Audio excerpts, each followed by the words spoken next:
Hello guys, मेरा नाम है शिल्पा और आप सबका स्वागत है मेरे चैनल एनसीईआरटी क्रोनोलॉजी शिल्पा में।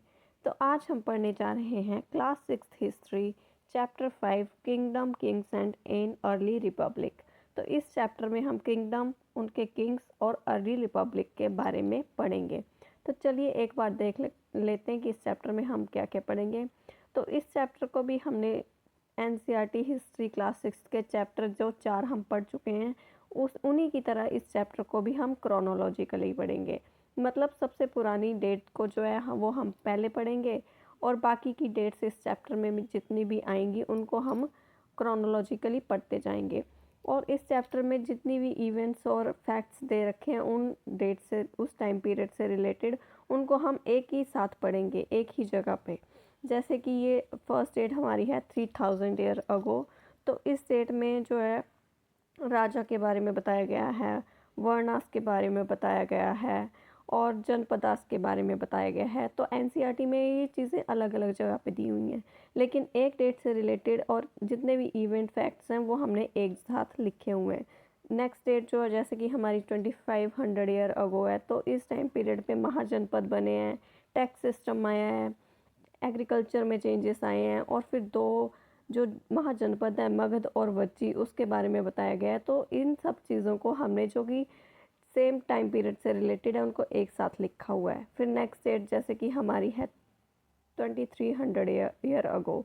इस टाइम पीरियड में इंडिया में जो हुआ है और बाहर की कंट्रीज़ के डिफरेंट प्लेसेस पे क्या हुआ है वो हमने साथ में लिखा हुआ है। तो इस तरह से हमने एनसीईआरटी के चैप्टर्स को क्रोनोलॉजिकली अरेंज किया हुआ है ताकि वो हमें पढ़ने में ईजी हो। तो गाइस, अगर आपको मेरी वीडियो अच्छी लगी तो लाइक, सब्सक्राइब और शेयर ज़रूर करें। तो चलिए इस चैप्टर को स्टार्ट करते हैं। इस चैप्टर में सबसे पहली डेट जो दी हुई है वो है 3000 ईयर अगो। 3000 साल पहले जो नई तरह के राजा आने शुरू हो गए थे। और इन राजा को नई तरह के इसलिए बोला जा रहा है क्योंकि हमने एनसीईआरटी क्लास 6 की पिछली एनसीईआरटी के जितने भी चैप्टर 4 हमने पढ़ लिए उनमें हमने पढ़ा था कि 3500 साल पहले जो राजा हुआ करते थे ऋग्वैदिक टाइम पे, उनके पास कैपिटल सिटीज़ नहीं हुआ करती थी, आर्मीज नहीं हुआ करती थी, ना ही उनके पास पैलेसेस हुआ करते थे और ना ही उनके सन जो है ऑटोमेटिकली किंग बन जाया करते थे और ना ही वो टैक्स कलेक्ट किया करते थे। परमानेंट टैक्स कलेक्शन का सिस्टम उनके पास नहीं था। लेकिन अब जो 3000 साल पहले जो हमने जो हुआ है वो पढ़ने जा रहे हैं, तो उसमें जो है न्यू काइंड ऑफ राजास, नई तरह के राजा आने लगे। We find some changes. हम जो राजा को चूज़ करने की प्रोसेस होती थी उसमें हमने कुछ चेंजेस देखे। तो अब जो है कुछ जो आदमी हुआ करते थे वो बड़े बड़े यज्ञ या फिर सेक्रीफाइसेस को परफॉर्म करके जो है वो राजा बनने लगे। अश्वमेध horse sacrifice was one such ritual. Horse sacrifice और अश्वमेध यज्ञ जो है उन सेक्रीफाइसेस में से एक था। इसमें क्या हुआ करता था, एक घोड़े को जो है राजा जो है फ्रीली छोड़ दिए करते थे घूमने के लिए और उस घोड़े के साथ जो है राजा के आदमी भी साथ में हुआ करते थे। अगर ये घोड़ा जो है अदर किंगडम में चला गया और वहाँ के राजा ने इसको रोका तो उस राजा को लड़ना पड़ता था उस राजा के साथ जो कि अश्वमेध यज्ञ करवा रहा है।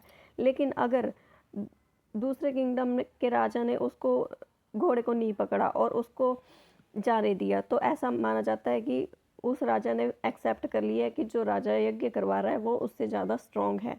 फिर इन राजा को जिन्होंने एक्सेप्ट कर लिया होता था उनको उन सेक्रीफाइसेस में जाना पड़ता था जो कि राजा करवा रहा होता था।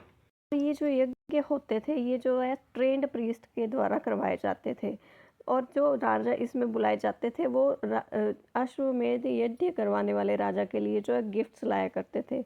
और जो राजा होता था वो सेंट्रल फिगर हुआ करता था और उसके लिए एक स्पेशल सीट हुआ करती थी जिसपे कि थ्रोन और टाइगर स्किन हुआ करती थी जहाँ वो बैठा करता था। और जो राजा हुआ करता था उसके जो है चैरेटर, उसके जो सारथी हैं वो बैटलफील्ड में जितनी भी चीज़ें हुआ करती थी उनको ग्लोरीफाई करके जो है कहानियों के रूप में लोगों को सुनाया करता था। और जो ऑर्डिनरी पीपल होते थे विश और वैश्य, वो भी राजा के लिए गिफ्ट लाया करते थे। लेकिन शूद्रास को जो है बहुत सारे रिचुअल्स से जो है वो एक्सक्लूड किया जाता था, उनको इंक्लूड नहीं किया जाता था। इसके बाद जो इसी टाइम पीरियड पे जो है वर्ण सिस्टम आने स्टार्ट हो गए थे। तो अब हम पढ़ेंगे वर्ण सिस्टम के बारे में। तो इस टाइम पीरियड में जिसके 2500 ईयर अगो जो हम पढ़ रहे हैं, तब जो है नॉर्थ इंडिया में जो है बहुत सारी बुक्स को कंपोज किया जा रहा था। और वो बुक्स जो है वो गंगा और यमुना की नदी के जो एरिया है जहाँ वो बहती हैं वहाँ पे कंपोज की जा रही थी नॉर्थ इंडिया में। और इन बुक्स को जो है लेटर वैदिक बोला जाता था। इनको लेटर वैदिक इसलिए बोला जाता था क्योंकि ये कंपोज की जा रही थी ऋग्वेदा के बाद में। ऋग्वेदा जो कि हमने लास्ट चैप्टर्स में पढ़ा था 3500 ईयर अगो पहले कंपोज किया गया था। तो अब का टाइम पीरियड जो हम पढ़ रहे हैं 3000 ईयर अगो, उस टाइम में जो है वो बाकी की बुक्स जो कि सामवेद, यजुर्वेद, अथर्ववेद ऐसी बुक्स जो है कंपोज की जा रही थी।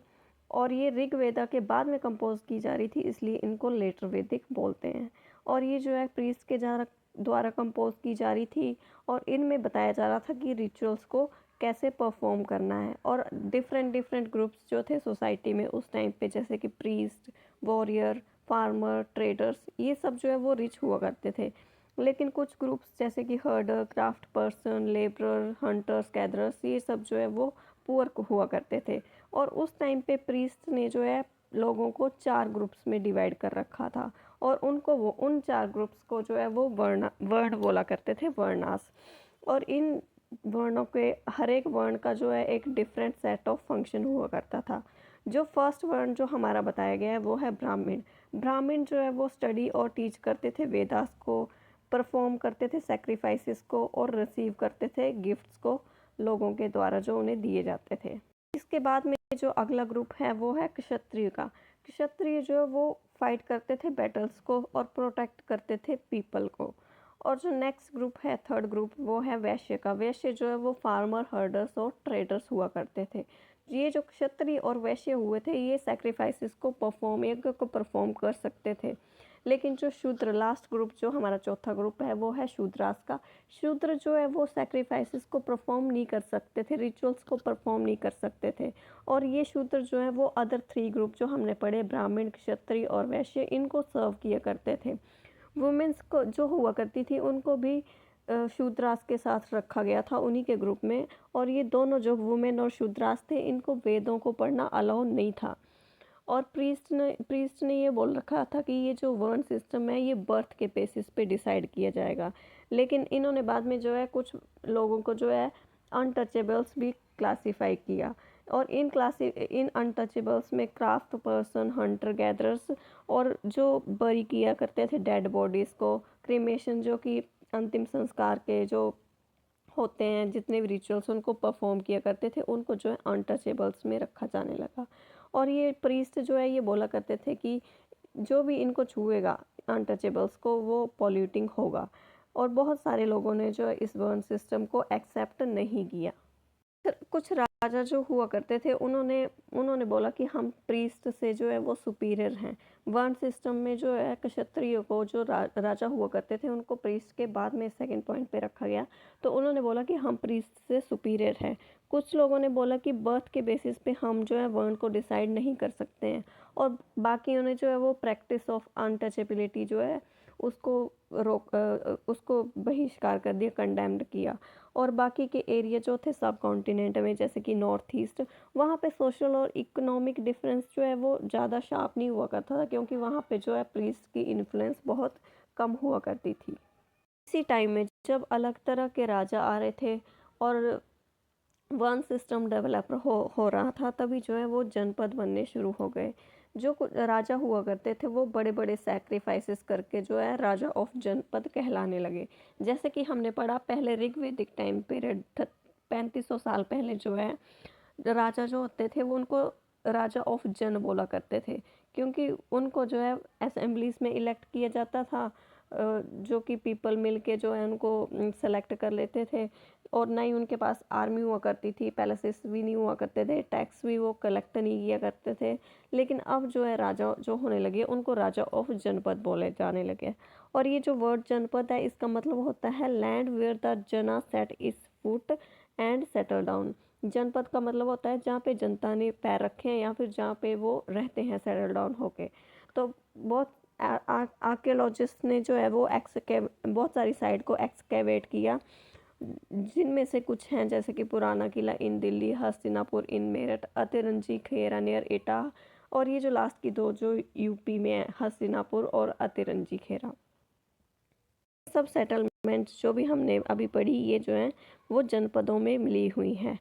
और आर्कियोलॉजिस्ट ने ये भी देखा कि जो पीपल उस टाइम पे रहा करते थे वो हट्स में रहा करते थे, और उनके पास एनिमल्स और कैटल्स भी हुआ करते थे, और वो अलग अलग वैरायटी की क्रॉप्स को ग्रो करते थे जैसे कि rice, wheat, barley, pulses, mustard etcetera.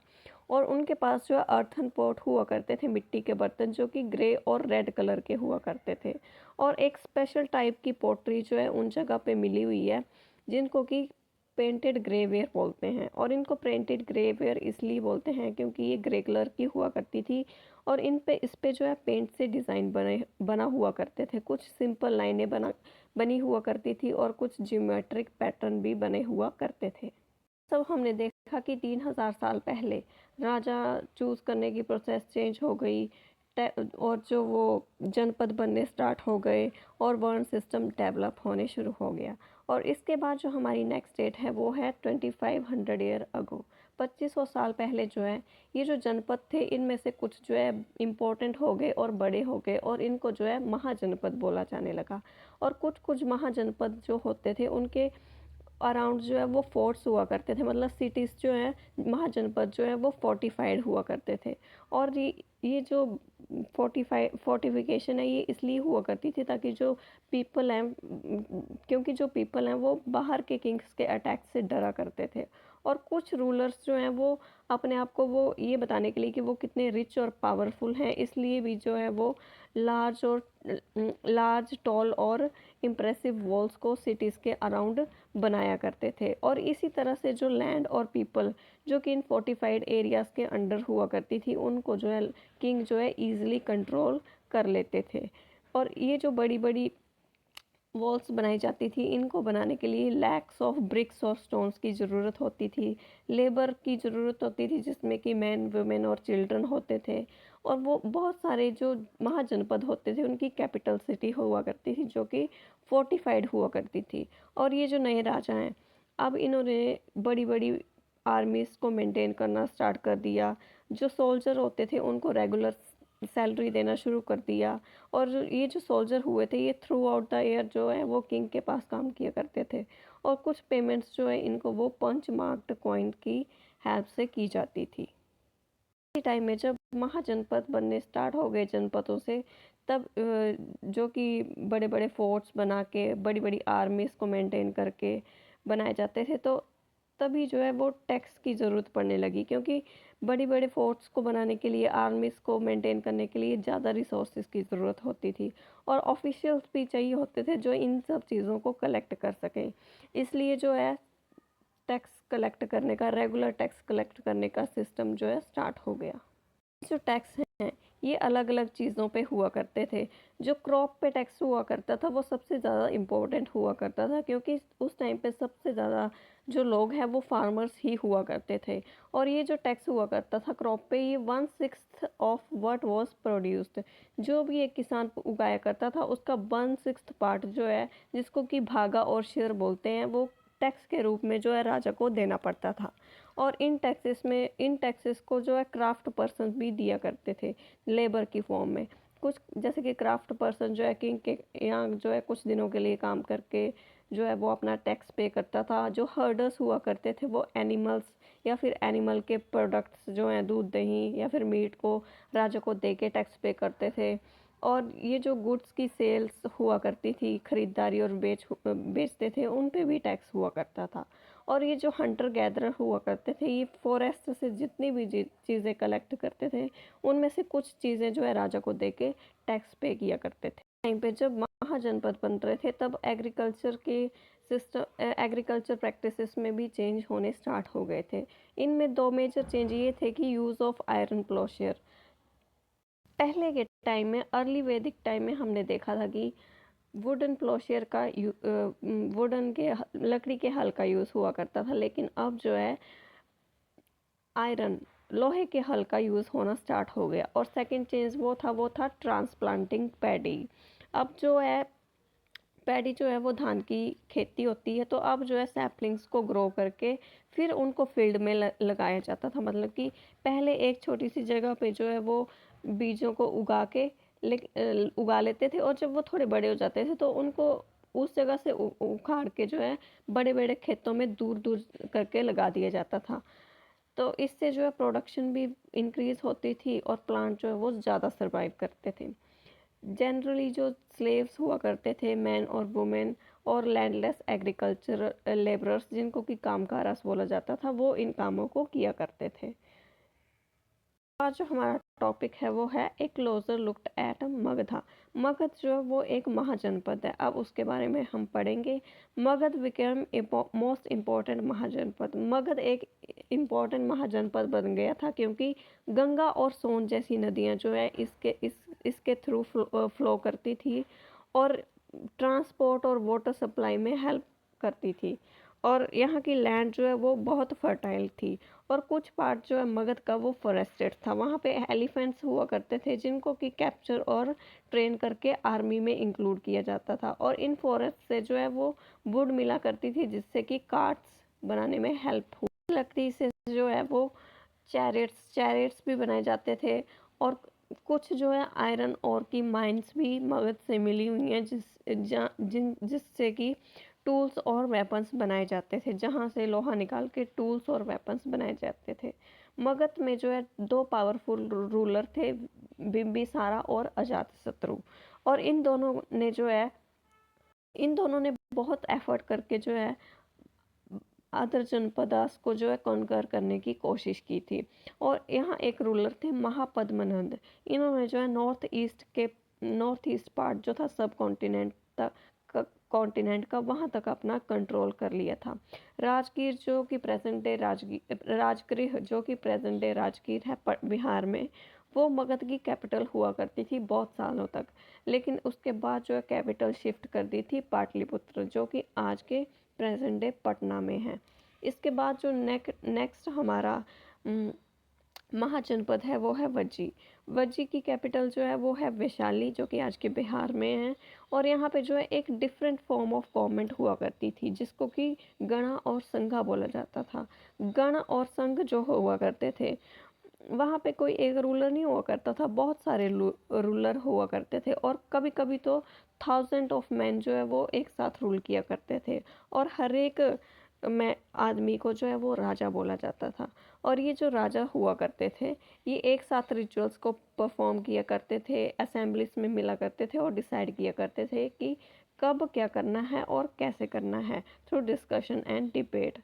और ये जो वुमेन दासास और कामकारास हुआ करते थे, इनको अलाउ नहीं था इन असेंबलीज में पार्टिसिपेट करना। हमारे बुद्धा और महावीरा थे, वो इन्हीं गण और संघों को बिलोंग करते थे। बहुत सारे पावरफुल राजा थे जो हुआ करते थे, वो इन संघों को कन्क्योर करने की कोशिश करते थे। लेकिन फिर भी ये गण और संघ जो है बहुत टाइम तक जो है सरवाइव किए हैं, टिल 1500 ईयर अगो, जब 1500 साल पहले, जब तक कि गुप्ता रूलर्स ने इनको जो है वो कन्क्योर नहीं कर लिया। के बाद जो हमारी नेक्स्ट डेट है वो है 2300 ईयर अगो, 2300 साल पहले। ये जो वज्जी हमने पढ़ा, वज्जी महाजनपद, इसके बारे में जो है एक बुद्धिस्ट बुक जिसको कि दीघा निकाया बोलते हैं, उसमें वज्जी के बारे में लिखा हुआ है। और ये जो बुक है इसमें बुद्धा की बहुत सारी स्पीचेस लिखी हुई हैं 2300 साल पहले। तो इस बुक में ये लिखा हुआ है कि अजात शत्रु, जो कि हमने थोड़ी देर पहले पढ़ा, मगध के एक रूलर हुआ करते थे, उन्होंने वज्जी को अटैक करने के बारे में सोचा। तो उन्होंने जो है अपने मिनिस्टर वस्कारा को जो है बुद्धा के पास भेजा एडवाइस के लिए कि वो वज्जी को अटैक करके कैसे जीते। तो बुद्धा ने जो है उनको पूछा कि क्या Vajji met frequently in full assemblies, क्या वज्जी अभी भी फुल असेंबलीज में मिलते हैं। और जब उन्होंने जवाब सुना कि हाँ वज्जी अभी भी मिलते हैं, तो उन्होंने बोला कि Vajjis would continue to prosper as long as, कि वज्जी तब तक प्रॉस्पर करेंगे और उनको तब तक कोई नहीं जीत सकता जब तक कि वो फुल एंड फ्रीक्वेंट असेंबलीज करेंगे, उनमें मिला करेंगे, जितने भी रूल्स एस्टेब्लिश किए उनको फॉलो करेंगे, या फिर रिस्पेक्ट और सपोर्ट करेंगे और सुनेंगे अपने एल्डर्स को। और जब तक कि उनकी वीमेंस को फोर्सफुली हेल्ड नहीं किया जाएगा, और जब तक जो चैत्यास लोकल श्राइन्स जो होते थे विलेजेस और टाउन्स में, उनको मेंटेन करके रखा जाएगा, तब तक वर्जिस को कोई भी कन्क्योर नहीं कर सकता। और लास्ट में जो वाइसेंट्स होते हैं उनको कंट्री में फ्रीली एंटर और मूव करने दिया जाएगा और उनको रिस्पेक्ट किया जाएगा। तब तक वर्जिस जो है वो प्रॉस्पर करेंगे। टाइम पीरियड में जब इंडिया में इतना कुछ हो रहा था, तभी जो है वो 2300 साल पहले अलेक्जेंडर का इन्वेजन हुआ। अलेक्जेंडर जो है एक रूलर है यूरोप के, जो कि मैसेडोनिया में रहा करते थे, और ये जो है वर्ल्ड को कॉन्कर करना चाहते थे, लेकिन ये वर्ल्ड को कॉन्कर नहीं कर सके। लेकिन कुछ पार्ट जो है इजिप्ट और वेस्ट के एशिया का, जिसको इन्होंने कॉन्कर जीता था, और बाद में ये जो है इंडियन सब कॉन्टिनेंट की तरफ भी आए थे। लेकिन जब ये ब्यास नदी के किनारे तक पहुंचे तो इनकी जो आर्मी है उसने, जो इनके सोल्जर हैं, उन्होंने फर्दर मार्च करने से मना कर दिया ईस्ट की साइड को, क्योंकि इन्होंने सुन रखा था कि इंडिया के जो रूलर्स हैं उनके पास वास्ट आर्मीज हैं, फुट सोल्जर्स हैं, चैरिट्स हैं और एलिफेंट हैं। इसलिए जो अलेक्जेंडर के आर्मी है उसने ब्यास के किनारों से आगे बढ़ने के लिए मना कर दिया था। सेम टाइम में 2500 साल पहले ही एथेंस एक जगह का नाम है, वहाँ पे एक फॉर्म ऑफ गवर्नमेंट हुआ करती थी जिसको कि डेमोक्रेसी बोलते हैं, जो कि 200 साल तक चली थी। इस डेमोक्रेसी में जितने भी फ्री मैन हुआ करते थे, जिनकी एज 30 से ज़्यादा हुआ करती थी, उनको फुल सिटीज़न बोला जाता था। और ये जो सिटीज़न है ये असेंबली में मिला करते थे 40 times a year to decide on important matters. और जितने भी सिटीज़न हुआ करते थे वो इन मीटिंग्स को अटेंड कर सकते थे। और जो भी अपॉइंटमेंट होती थी अलग अलग पोजीशन के लिए, वो लॉटरी के थ्रू होती थी। जो भी आदमी चाहता था इनमें पार्टिसिपेट करना, वो अपना नाम दे देता था और फिर उसको जो है सिलेक्ट कर लेते थे, लॉटरी के थ्रू सिलेक्ट कर लेते थे। और जो सिटीज़न हुआ करते थे उनको आर्मी और नेवी में सर्व करना पड़ता था। लेकिन जो विमेन हुआ करती थी, फॉरेनर्स हुआ करते थे जो कि इस कंट्री में रहते थे, और जो स्लेव्स हुआ करते थे जो कि माइंस, फील्ड्स और हाउस होल्ड में काम किया करते थे, उनको एज अ सिटीज़न ट्रीट नहीं किया जाता था। गाइस लास्ट में ये रही हमारी वो फोर्टिफाइड वॉल्स। ये देखो, ये कितना छोटा सा आदमी दीवार पे चढ़ा हुआ है। इतनी बड़ी दीवार है कि ये आदमी छोटा सा लग रहा है। ये फोर्टिफाइड वॉल्स है जो कि महाजनपद के अराउंड की सिटीज़ के अराउंड जो है वो बनाई जाती थी। ये रहे हमारे महाजनपद और जनपद।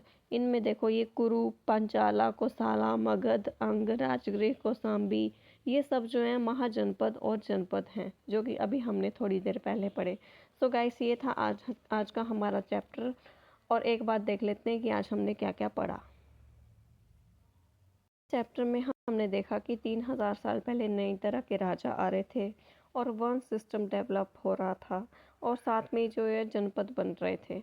और उसके बाद हमने देखा 2500 साल पहले उन जनपद से महाजनपद बने, और जब महाजनपद बने तो टैक्स सिस्टम भी आ गया, एग्रीकल्चर में चेंजेस हो गए, और फिर हमने 2 महाजनपद मगध और बज्जी के बारे में पढ़ा। उसके बाद इस अलेक्जेंडर जो कि इंडिया को इन्वेड कर रहे थे उनके बारे में पढ़ा, और फिर हमने एथेंस नाम की जगह देखी। तो गाइस, अगर आपको ये चैप्टर अच्छा लगा हो तो लाइक, सब्सक्राइब और शेयर ज़रूर करें। Thank you.